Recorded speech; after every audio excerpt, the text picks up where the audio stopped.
جو لوگ دکھلاوے کے لیے عمل کرتے ہیں۔ لہٰذا ہماری ذمہ داری ہے کہ ہم اپنے اعمال کو حتی الامکان ریاکاری سے بچانے کی کوشش کریں۔ جہاں تک ہو سکے اپنے ہر عمل میں اخلاص پیدا کرنے کی کوشش کریں، اس لیے کہ کل بتایا گیا تھا کہ شیطان جو حملے کرتا ہے وہ بندے پر 3 طریقے سے کرتا ہے۔ نمبر 1، بندے کو عبادت سے روکنے کی کوشش کرتا ہے کہ نماز کیوں پڑھتا ہے، نماز پڑھنے کی ضرورت نہیں ہے، ابھی تیرے پاس اس سے زیادہ اہم کام ہے، پہلے تو اپنا کام کر پھر دیکھ لیں گے نماز کا کیا ہے۔ لیکن اگر بندہ شیطان کے اس حملے کا بندے پر اثر نہیں ہوتا اور وہ اس حملے سے بچ کر نماز پڑھنے کے لیے مسجد میں تشریف لا لیتا ہے، تو اب شیطان دوسرا وار کرتا ہے کہ اس کی پوری کوشش یہ ہوتی ہے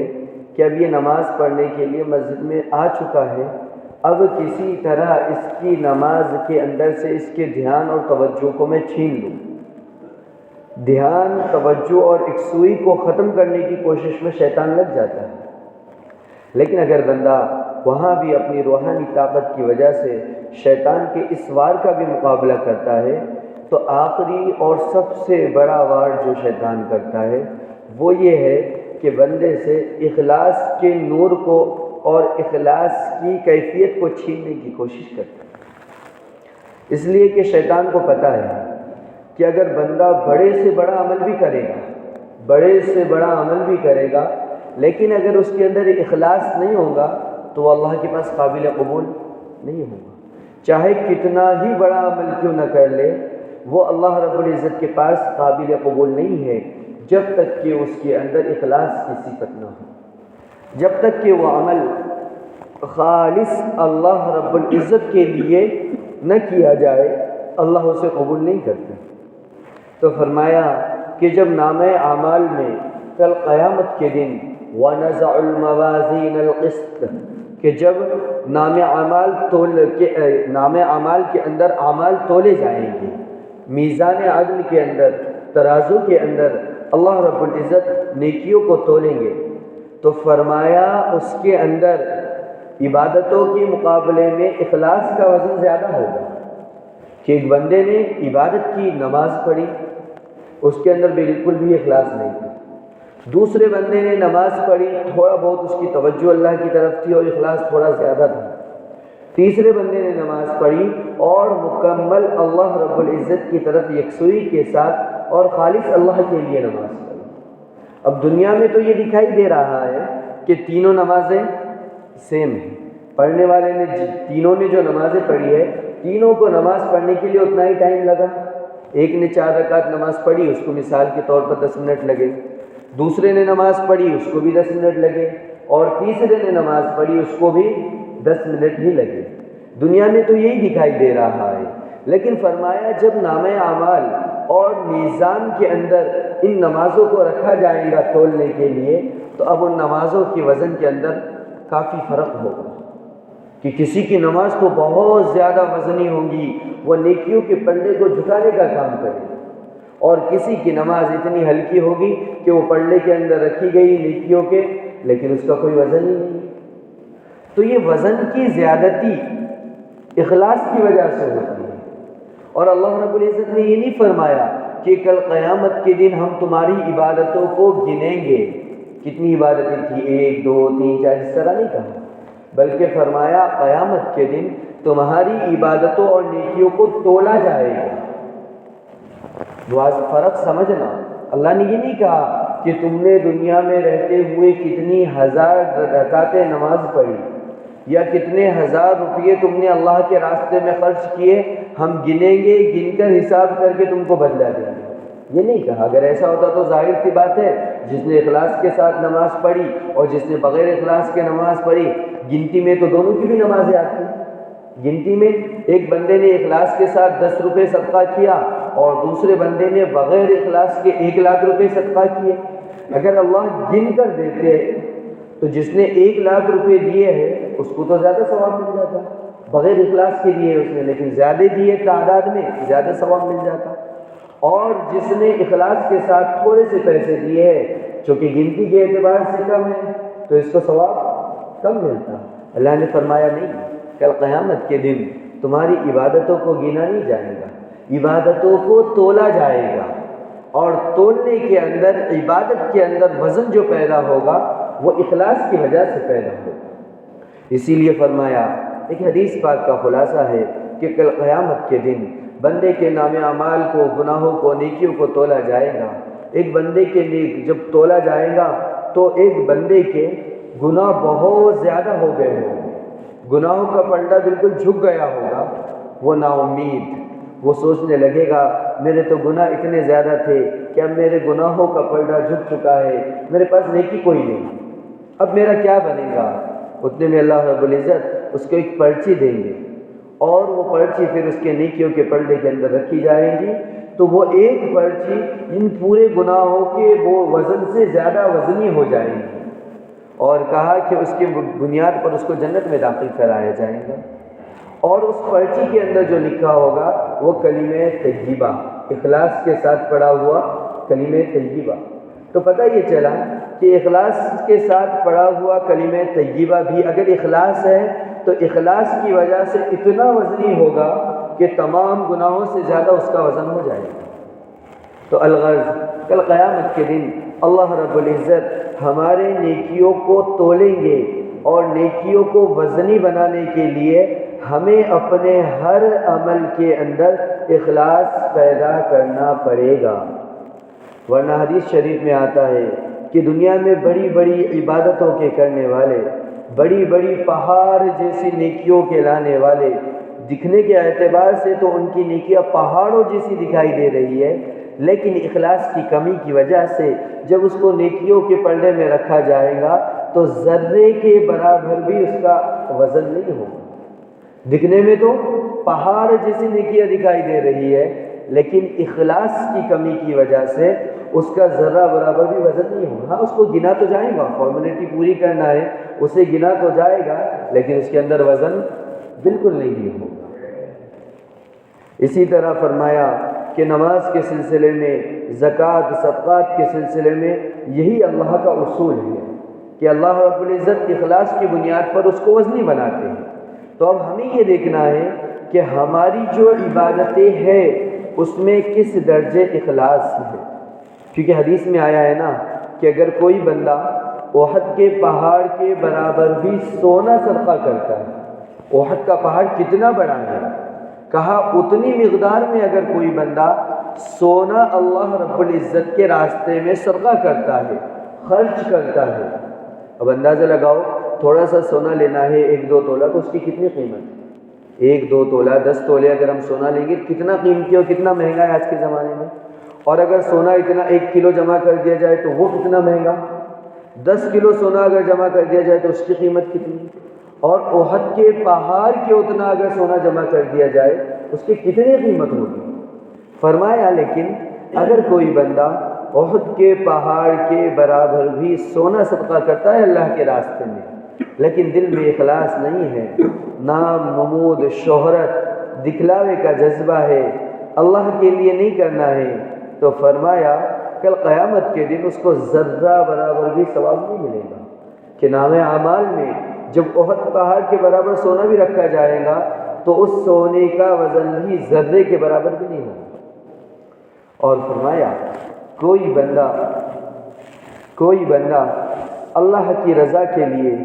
کھجور اور کھجور کی ایک گٹلی، اب بتاؤ کھجور کھانے کے بعد اس کے اندر جو بیج ہوتا ہے اس کی کوئی حیثیت ہے؟ کھجور کی گٹلی کی کوئی حیثیت نہیں ہے. لیکن کہا اگر کوئی بندہ اللہ کو راضی کرنے کے لیے کھجور یا اس کی گٹلی، بس یہ بتانا ہے کہ کوئی بے قیمت سے بے قیمت چیز بھی، بس جس سے کسی نہ کسی کا کسی درجے میں فائدہ ہو جائے، اگر ایسی چیز بھی اللہ کو راضی کرنے کے لیے صدقہ کرتا ہے، اللہ کے راستے میں دیتا ہے، تو فرمایا وہ اللہ کے نزدیک قابل قبول ہے. کل وہ کھجور کا ایک بیج یا کھجور کی گٹلی اللہ کو راضی کرنے کے لیے کسی کی ضرورت کو، چھوٹی سی ضرورت کو پورا کرنے کے لیے دیا تھا، لیکن اس میں 100% اخلاص تھا. کل جب یہ نام اعمال کے اندر رکھی جائے گی تو یہ اتنی وزنی ہوگی کہ بڑے بڑے پہاڑ اس کے سامنے بے وزن معلوم ہوں۔ تو بات کا خلاصہ یہ نکلا کہ اعمال کرنے ہیں اللہ کے لیے، ہر عبادت کو انجام دینا ہے، اس کے ساتھ ساتھ اس کو وزنی بنانے کی فکر کرنا ہے، کیونکہ کل ہمیں اپنی ہر عبادت کو اللہ کے سامنے میزان عدل میں تلوانا ہے، اور وہاں تو تول کر اپنی عبادتوں کو اللہ کے سامنے تول کر اس کا جو ہے تو ہمیں بدلہ حاصل کرنا ہے۔ عبادتیں کرتا کیوں ہے بندہ؟ تاکہ اس کا اجر ملے، تاکہ اس کا ثواب ملے، تاکہ اللہ راضی ہو، اور تاکہ وہ جہنم سے بچ کر جنت میں جانے والا بن جائے۔ ہر عبادت کا مقصد یہ ہوتا ہے، لہذا اس مقصد میں حقیقی کامیابی حاصل کرنے کے لیے ہمیں اپنی ہر عبادت میں اخلاص کو پیدا کرنا پڑے گا۔ اور اخلاص کے سلسلے میں ہی شیطان کی جو سب سے زیادہ محنت ہوتی ہے، ایک تو نماز کے اندر وسوسے ڈالنے میں، اور دوسری بندے کو اخلاص سے روکنے میں، کیونکہ واقعتاً میں اخلاص ایک ایسی چیز ہے، ایک ایسی عبادت ہے جس کو اللہ کے علاوہ کوئی اور نہیں دیکھ سکتا۔ فلاں صاحب نمازی ہے، سارا محلہ دیکھتا ہے انہیں کہ بھائی یہ فلاں صاحب نماز کے پابند ہے، فلاں صاحب اللہ کے راستے میں خوب صدقہ کرتے ہیں، سارا زمانہ انہیں دیکھتا ہے، فلاں صاحب اخلاق کے اعتبار سے بہت اچھے ہیں، سارا زمانہ اس کو جانتا ہے کہ ان کے اخلاق اچھے ہیں، فلاں صاحب کا اپنے پڑوسیوں کے ساتھ معاملہ بہت اچھا ہے، اسے بھی ساری دنیا دیکھتی ہے۔ لیکن کس کے اندر کتنا اخلاص ہے، اس کو اللہ کے علاوہ کوئی نہیں دیکھ سکتا، کیونکہ اخلاص کا تعلق دل سے ہے، اخلاص کا تعلق دل سے ہے، اور اخلاص کو اللہ کے علاوہ کوئی اور نہیں دیکھ سکتا۔ اخلاص اللہ اور اس کے بندے کے درمیان ایک راز ہے، مخلوق میں کسی کو اس کی خبر نہیں ہو سکتی ہے۔ مثلا ایک بندہ ہے، وہ آ کر نماز پڑھ رہا ہے، ساری دنیا دیکھ رہی ہے کہ وہ کتنے اطمینان کے ساتھ رکوع اس کا اطمینان سے ہو رہا ہے، سجدہ اس کا اطمینان کے ساتھ ہو رہا ہے، سنن، نوافل، مستحبات کی رعایت کرتے ہوئے نماز پڑھ رہا ہے، دنیا کو تو یہ دکھائی دے رہا ہے، لیکن اس کے دل میں کیا ہے اللہ اس کو جانتے ہیں کہ اس کے دل میں اخلاص ہے یا نہیں۔ دنیا ظاہر کو دیکھ کر حکم لگاتی ہے، اور اللہ رب العزت اخلاص کو دیکھ کر عمل کا بھاؤ طے کرتے ہیں۔ حدیث میں آیا ہے، غالباً بخاری شریف کی حدیث ہے، حضرت ابو ہریرہ اس کے راوی ہے، فرماتے ہیں کہ آقا مدنی صلی اللہ علیہ وسلم نے ارشاد فرمایا، ان اللہ لا ينظر الى صورکم واموالکم، کہ بے شک اللہ تعالیٰ تمہاری صورتوں کو اور تمہارے مالوں کو نہیں دیکھتے،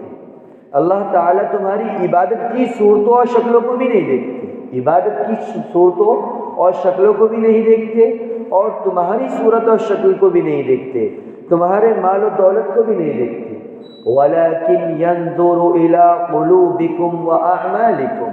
لیکن اللہ رب العزت تمہارے دلوں کو دیکھتے ہیں کہ دلوں کی کیفیت کیا ہے، دل کی کس کیفیت کے ساتھ تم عبادت کو انجام دے رہے ہو۔ اگر دل کی کیفیت میں، دل کے اندر یہ کیفیت ہے کہ میں یہ عمل خالص اللہ رب العزت کے لیے انجام دے رہا ہوں، تو فرمایا اب یہ قابل قبول ہے۔ جیسے کوئی تاجر، کوئی بیپاری، کوئی بزنس مین جب کوئی سامان خریدنے کے لیے جاتا ہے تو وہ سامان کی قیمت کوالٹی دیکھ کر طے کرتا ہے،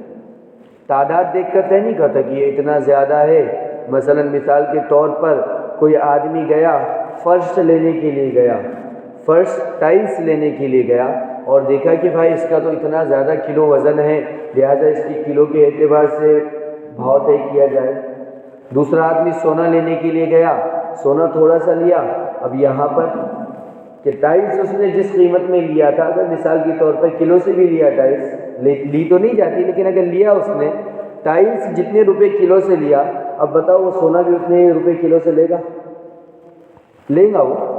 کیوں؟ کوالٹی دیکھی جاتی ہے، چیز کی حقیقت کو دیکھا جاتا ہے کہ یہاں پر خالص مالیت کی چیز رکھی ہوئی ہے، سونا، وہ چاہے تھوڑا سا کیوں نہ ہو، اس کا بھاؤ اس کی کوالٹی کے حساب سے لگایا جائے گا۔ اور دوسری چیز آپ جو بھی لینے کے لیے گئے، چاہے وہ پتھر ہو، ٹائلس ہو یا کچھ اور ہو، اس کی حیثیت اور اس کی کوالٹی کے اعتبار سے اس کی قیمت لگائی جائے گی۔ کہا اللہ رب العزت کا بھی یہی معاملہ ہے کہ ہر عبادت کا اللہ رب العزت ایک بھاؤ نہیں لگاتے اللہ تعالیٰ، بلکہ جس عبادت میں جتنا زیادہ اخلاص ہے اس کا اتنا زیادہ وزن ہوگا، اس کا اتنا زیادہ بھاؤ ہوگا، اور جس عبادت میں جتنا اخلاص کی کمی ہے، اخلاص کی کمی کے اعتبار سے اس کی عبادت کا بھاؤ لگے گا کل قیامت، اس کی عبادت کو تولا جائے گا اخلاص کے اعتبار سے۔ اس لیے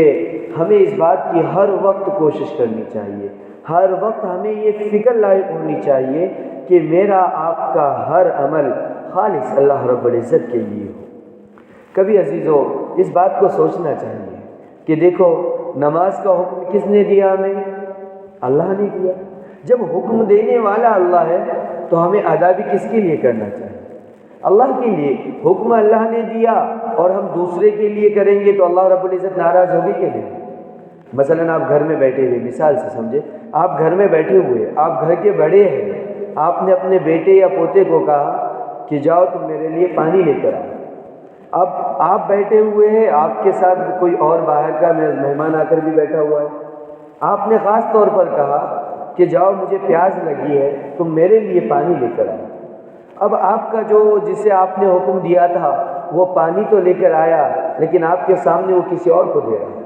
آپ کو لا کر نہیں دے رہا ہے وہ، بلکہ آپ کے سامنے دوسرے کو بار بار اس کو ہی لے جا کر دے رہا ہے، اور آپ کو ایک مرتبہ بھی لا کر نہیں دے رہا ہے۔ تو بتاؤ آپ کو غصہ آئے گا کہ نہیں؟ آپ کے ذہن میں خیال آئے گا کہ کتنا نالائق اور بدتمیز ہے، مجھے پیاس لگی ہے، میں اسے بار بار کہہ رہا ہوں کہ میرے لیے لے کے آ، حی علی الصلاۃ حی علی الصلاۃ، نماز کی طرف آؤ نماز کی طرف آؤ، بار بار اللہ کا منادی ندا لگا رہا ہے۔ اسی طرح میں بھی بار بار کہہ رہا ہوں میرے لیے لے کر آ میرے لیے لے کر آ، لیکن یہ نافرمان رہتا میرے گھر میں ہے، کھاتا ہے میرا کمایا ہوا، زندگی کی ساری سہولیات میں نے اس کو دی ہے اپنی محنت سے کما کر، اور یہ میرا حکم پورا کرنے کے بجائے دوسروں کو لے جا کر دے رہا ہے۔ تو فرمایا آپ کو غصہ آئے گا کیا نہیں؟ اسی طرح اللہ رب العزت نے ہم کو کائنات کے اندر بھیجا، ہماری ہر ضرورت کو پورا کرنے کا انتظام اللہ نے کیا، کھانے کا انتظام، پینے کا انتظام، رہنے کا انتظام، چھوٹی چھوٹی بڑی بڑی ہر ضرورت کو اللہ نے ہمارے پورا کیا، یہاں تک کہ سانس لینے کے لیے اللہ نے اتنا بڑا انتظام فرمایا کہ ہم ہر لمحہ اللہ کی اس نعمت سے فائدہ اٹھاتے رہے۔ اللہ کہیں گے میں نے تیرے لیے ہر طرح کا انتظام کیا، کھانے پینے رہنے سونے ہر طرح کا انتظام، اس کے بعد میں نے اپنے منادی کے ذریعے ندا لگائی، حی علی الصلاۃ حی علی الفلاح، آؤ نماز کی طرف، آؤ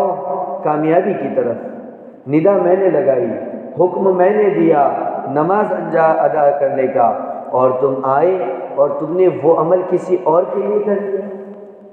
تم مسجد میں آئے اور وہ عمل کسی اور کے لیے کر دیا، مثلا اس کے اندر ریا اور دکھلاوا داخل کر دیا آپ نے، تو بتاؤ اب اللہ کو غصہ نہیں آئے گا؟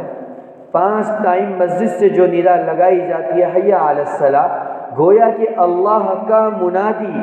ہمیں نماز کے لیے بلا رہا ہے 5 ٹائم، اور ہم 5 ٹائم آ رہے اور کسی اور کے لیے عبادت کو انجام دے رہے۔ بتاؤ ہمارے دل میں جس کو دکھانے کے لیے وہ عبادت انجام دینے کا تقاضا پیدا ہوا، جس کو بتانے کے لیے ہم نماز پڑھ رہے ہیں، کیا اس نے کبھی ندا لگائی تھی نماز کے لیے؟ جس کو بتانے کے لیے ہم وہ عمل کر رہے ہیں، مثلا صدقہ خیرات زکوٰۃ کر رہے ہیں، اللہ نے قرآن میں ہمیں بار بار اس کا حکم دیا، صدقہ کر رہے ہیں، بتاؤ ہم کو صدقہ کرنے کا حکم اللہ نے دیا، تو اب ہمیں کرنا کس کے لیے چاہیے؟ اللہ کے لیے۔ ہم نے جس صاحب کو بتانے کے لیے دیا انہوں نے کبھی اس بات کا حکم دیا تھا؟ جس صاحب کو بتانے کے لیے ہم نے اللہ کے راستے میں صدقہ کیا اس نے تو حکم نہیں دیا تھا، حکم کس نے دیا تھا؟ اللہ نے دیا تھا، اور اللہ بار بار حکم دے رہے ہیں، اس کے باوجود ہم وہ کام تو کر رہے لیکن کسی اور کے لیے، تو یہ عمل اللہ رب العزت کو بڑا ناپسند ہے۔ اسی لیے اللہ نے منافقین جن کا عذاب پتہ ہے، ان المنافقین فی الدرک الاسفل من النار، کہا کہ منافقوں کو تو عذاب، مشرک یہود نصارہ ان سب سے بڑا عذاب ملے گا منافقین کو، جہنم کے سب سے نچلے درجے میں ہوں گے، سب سے سخت ترین عذاب کا شکار منافقین ہوں گے۔ اور اللہ نے منافقوں کی صفت بیان کی الذین هم یراؤون، کہ وہ دکھلاوے کے لیے عمل کرتے ہیں۔ اب ہمیں سوچنا چاہیے کہ ہمارا عمل کس کے لیے ہے؟ آیا ہمارا عمل اگر اللہ رب العزت کے لیے ہے تو شکر ادا کرنا چاہیے، اللہ تیرا شکر ہے کہ تو نے اخلاص کی صفت عطا فرمائی۔ لیکن اگر ہمارا عمل کسی اور کے لیے ہے تو ہمیں فکر مند ہونے کی ضرورت ہے۔ جہاں عبادت پر استحکام کا مطالبہ ہم سے کیا گیا، وہیں ہم سے اخلاص کا بھی تقاضا کیا گیا۔ تو اگر اخلاص ہے اللہ کا شکر ادا کرنا ہے، اخلاص نہیں ہے اس کی فکر ہونی چاہیے، توبہ استغفار ہونا چاہیے، اخلاص کو پیدا کرنے کی عملی مشق ہونی چاہیے کل جیسی بتائی گئی۔ اگر وہ نہ ہوگی تو ہمارے اندر بھی منافقین کی صفت پائی گئی الذین هم یراؤون۔ منافقین بھی دکھلاوے کے لیے عمل کرتے تھے، ہم بھی دکھلاوے کے لیے عمل کر رہے ہیں۔ خدا نخواستہ یہ دکھلاوے کے لیے عمل کرنا کہیں ایسا نہ ہو کہ کل ہمارا حشر بھی منافقین کے ساتھ ہونے کا ذریعہ بن جائے۔ اخلاص نہ ہونے کی وجہ سے کل قیامت کے دن اللہ اعلان کریں گے کہاں ہیں وہ لوگ جو عبادت کرتے تھے دکھلاوے کے لیے۔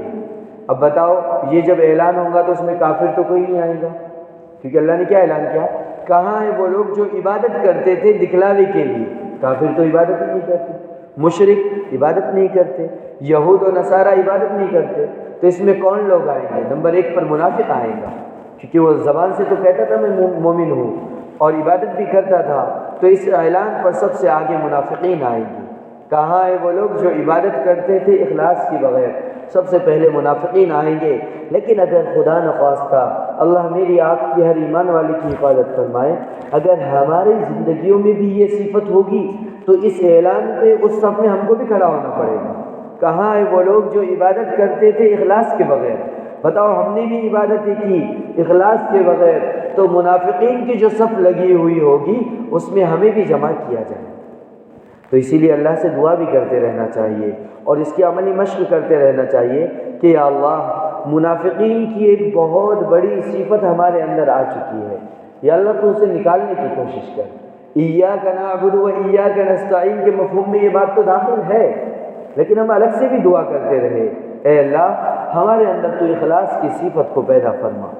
اور جب کبھی نوافل اور سنن میں ایاک نعبد و ایاک نستعین پڑھے کہ یا اللہ ہم تیری ہی عبادت کرتے ہیں اور ان عبادتوں کی قبولیت پر تجھ ہی سے مدد طلب کرتے ہیں۔ ایاک نستعین میں ہم نے یہ دعا کی تھی کہ اللہ ان عبادتوں کی قبولیت میں یا ان عبادتوں کے کرنے کے لیے ہم تیری مدد کے طلبگار ہیں، تو وہاں اگر یہ تصور ہوگا تو ہماری یہ بھی دعا قبول ہوگی، کیونکہ عبادت کی قبولیت سے سب سے بڑی آر اخلاص کا نہ ہونا ہے۔ اور ہم نے اللہ سے ایاک نعبد اور ایاک نستعین کے ذریعے یہ دعا کی کہ اللہ ہم تیری عبادت کرتے ہیں اور عبادتوں کی قبولیت پر ہم تیری مدد طلب کرتے ہیں، تو اس دعا کے اندر گویا کہ ہم نے اخلاص کو بھی مان لیا۔ تو جب کبھی ہم تنہائی میں ان آیتوں کو پڑھے اہدنا الصراط ایاک نعبد و ایاک نستعین، تو وہاں ہمارے ذہن میں خاص طور پر یہ بات ہونی چاہیے کہ اے اللہ جہاں ہم تمام عبادتوں کو انجام دینے میں تجھ سے مدد طلب کر رہے ہیں، وہیں ان عبادتوں کی قبولیت کے سلسلے میں بھی ہم تجھ سے مدد طلب کرتے ہیں، اور ان عبادت کی قبولیت کے لیے سب سے اہم جو چیز ہے اخلاص، یا اللہ وہ ہم میں نہیں آ سکتا، ایاک نستعین ہم اس اخلاص کے سلسلے میں بھی تجھ سے مدد طلب کرتے ہیں۔ انشاءاللہ جب ہر نماز کے اندر ہم ایاک نعبد و ایاک نستعین اس توجہ کے ساتھ پڑھیں گے، ایک نہ ایک دن تو اللہ قبول کریں گے نا دعا۔ فرمائے نا اللہ کا دربار ایسا ہے کہ جب بندہ بجاتا رہتا ہے اس وقت آواز دیتا رہتا ہے، ایک نہ ایک دن اللہ اس کو سن لیتے ہیں۔ اب ہم ہر نماز کی رکعات میں ایاک نعبد و ایاک نستعین کے ذریعے دوسری عبادتوں کی توفیق بھی مانگ رہے، اخلاص بھی مانگ رہے، اللہ تو غیور ہے، ایک نہ ایک دن تو قبول کر دیں گے۔ اگر ایک مرتبہ بھی ہماری یہ دعا قبول ہو گئی، اللہ نے اخلاص عطا فرمایا، تو سمجھو ہمارا کام ہو گیا۔ اس لیے اللہ رب العزت سے اپنی انفرادی دعاؤں میں بھی خصوصیت کے ساتھ اخلاص کی صفت کو مانگیں۔ اخلاص ہوگا تو ہماری عبادتوں کے اندر وزن پیدا ہوگا، اور جب ہماری عبادتیں وزنی ہوں گی تو کل میزان عدل کے